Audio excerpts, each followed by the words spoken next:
everybody. This is your friendly neighborhood old soldier coming from you from a cold, frozen morning down here in Robeson County, North Carolina. Yeah, it got cold and it got frozen. There again, though, it is February, so it is winter. It's gonna do that. Anywho, anyhow, anyways, for you, Brother Kyle, I hope everybody's doing well so far as we have surpassed the midpoint of the week, i.e. hump day, if that's what you like to call it. Personally, I've never been a fan of the term, but it is what it is. What it is, it is.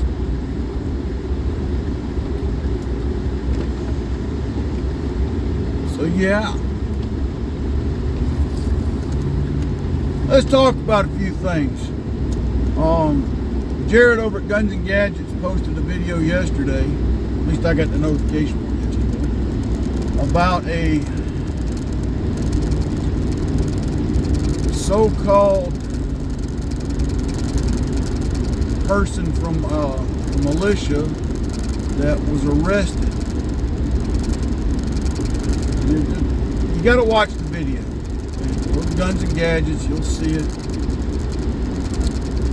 But it makes me question in my mind whether that story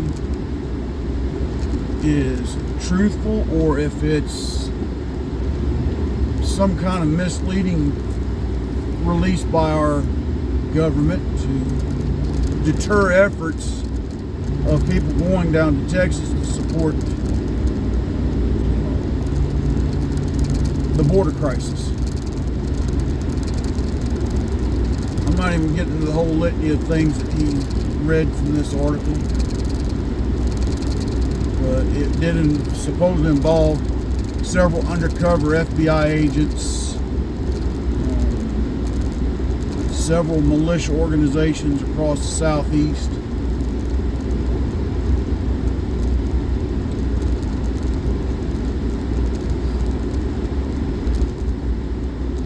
And it makes me wonder if this is a true story or if it's something that they've made up in order to deter others from going down and helping at the border. Maybe it's a little of both. Maybe it is a little of both. Which brings me to the next point of contention, is that if, and as I stated in a previous video a couple of weeks ago, that if the commander-in-chief were to, one, send federal forces to the border with the potential of clash and mutiny,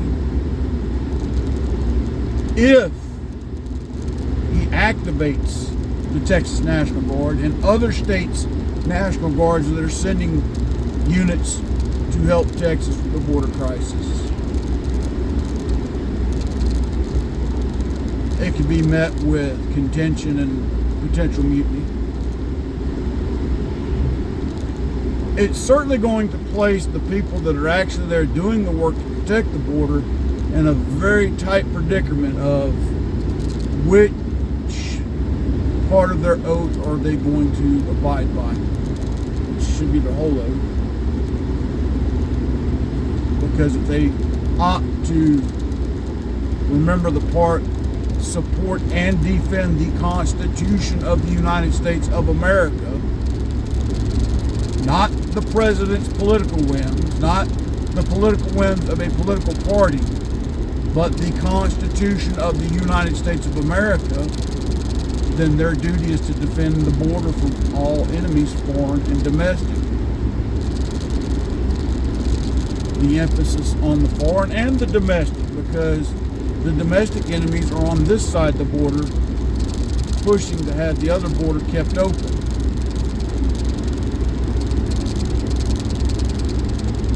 Now, I'm not saying all the illegal migrants coming over the border are enemies. However, there is plenty of evidence military-aged men that I've spoke about before, mostly from China, but there's some other countries coming across the border that have been allowed into the country. And all they're doing is getting basically a written summons to appear before court on a certain date. Now, you do that and let me come into the country, or they put you on a bus and send you to some city far into the interior of the country, buddy, we ain't never gonna get them back out. Never.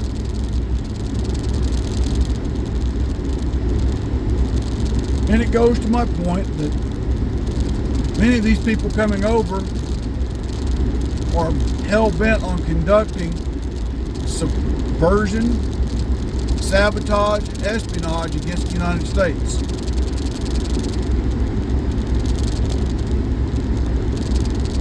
And not just for one entity, but I believe multiple.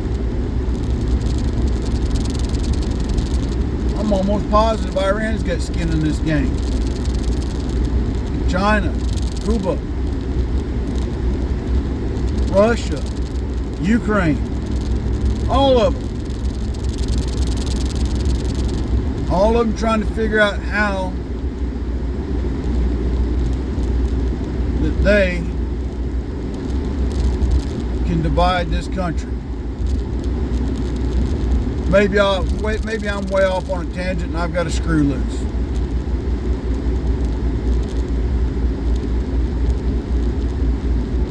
There's always that possibility. I did used to jump out of airplanes, so, you know, that tells you anything.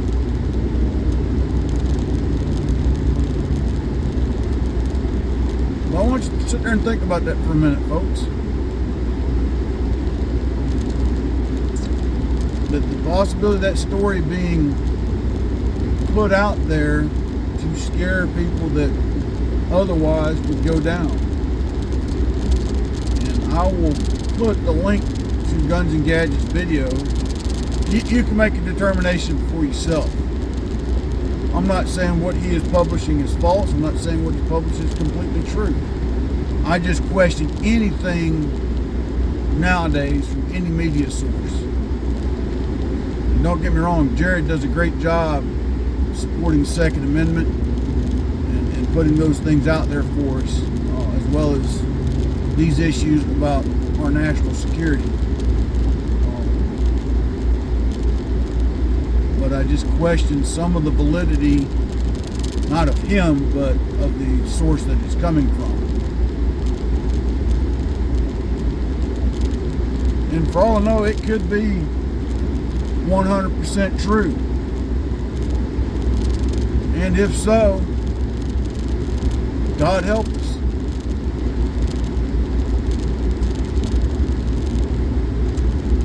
Now, it's going to bring me to my second talking point. If this article is true, based on some of the things he talked about, then it's proof positive that the government is monitoring us 24/7. Especially those of us that believe that the current president is a sham, that his former boss is controlling the shots behind the scenes. Okay? I'll post a link to that video where he had an interview with a reporter and basically elaborated as such if he had the opportunity to run for a third term.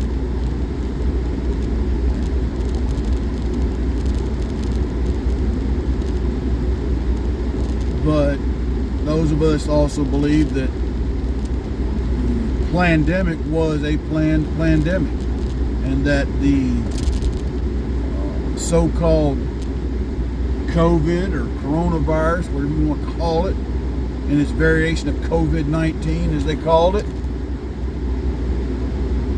was a bioweapon that was released from the country of China. And I've said it before, I'll say it again, whether it was intentional or by accident, at this point in time it doesn't matter. But I think it was intentional because they needed to gauge how we would react. How the world would react, really. Think about it. Europe, man, they went during draconian measures in Europe in several of the countries. some of them still have draconian rules in place. Then to hear with the jabby jab, stabby stab, vaxy dacky, sacky tacky, whoppy poppy poppy in your arm, because that was going to stop you from spreading it to others. It was going to keep you from getting it. Oh, well, no, but everybody's got to get it in order for it to do that. Well, wait a minute. Then that's not a vaccine. Not in the truest sense or form. If you're saying everybody's got to get it in order for it to work the way we've told you to work, it don't work. And then later they come out and finally admitted they'd lied to us about the usefulness of masks, the fact that the vaccine was not all that it was cranked out to be, even though they're still pushing that bullshit. They're still pushing people to get that freaking shot and to get boosters every damn year. And I've told you before, I'm not against getting vaccinated. I get my flu shot every year. I've taken the pneumonia vaccine. I have taken the shingle shot. But none of those were pushed in the method that those for the pandemic virus were.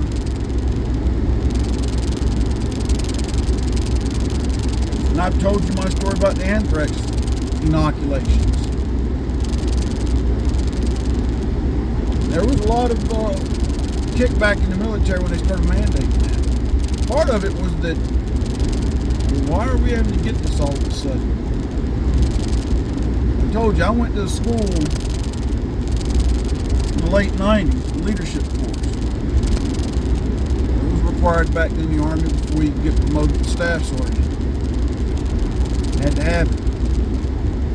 Still doing it, they just call it a different name. Long story short, we had to do a research paper on the anthrax virus and our vaccination. Would inoculating service members with that vaccine help them in the event of exposure to an inhaled version of the virus? Well, there was no known data. The only data we had available to us was from the meat cutting and meat packing and the meat handling industry. Okay? They've been using the vaccine for over 25 years.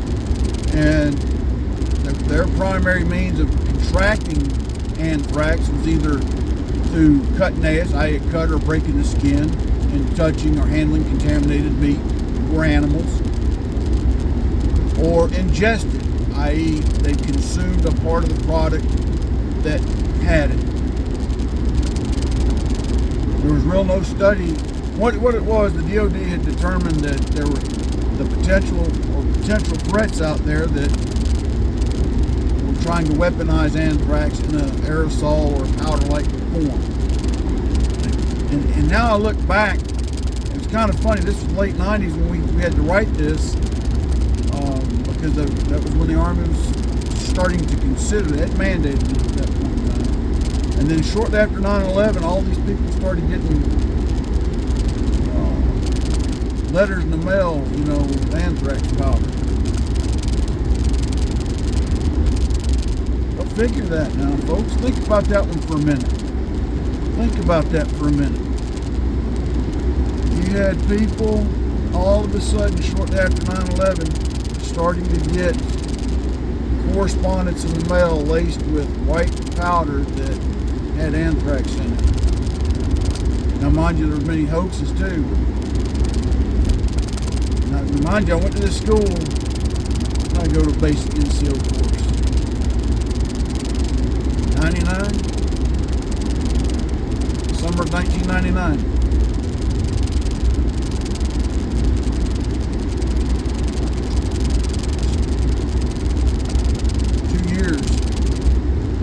Before 9/11. So why was the DOD pushing it then? The study of it anyway. Like I said, we had to write a research paper, either pro or con for getting the vaccine. I wrote pro, but with caution, because there were no substantial studies that it would provide any type of benefit from exposure to an inhaled version of the virus. To me, now I look back, it says there's other things at play that are forecasting things that you and I and the general public are not exposed to or are allowed to see. So, and I'll close with this. If you are so inclined that you think that you might travel to the border to support Texas, do not communicate over these electronic mobile devices. Do not communicate over these electronic mobile devices. Do not communicate over these electronic mobile devices. Revert to snail mail. Revert to snail mail.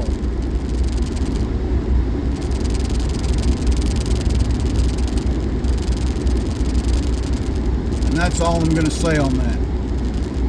So, to the government auditor that may be watching this, that might decide they want to come talk to me because of my beliefs, I'm not encouraging, nor am I discouraging anyone from going down to the border and supporting the defense of our country.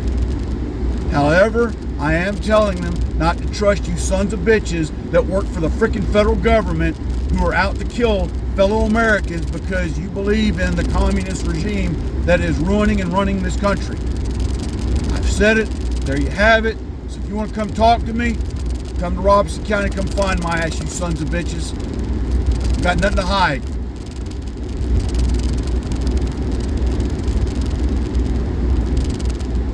To everybody, good day. I apologize for the language, but there you have it. Old Soul Drought.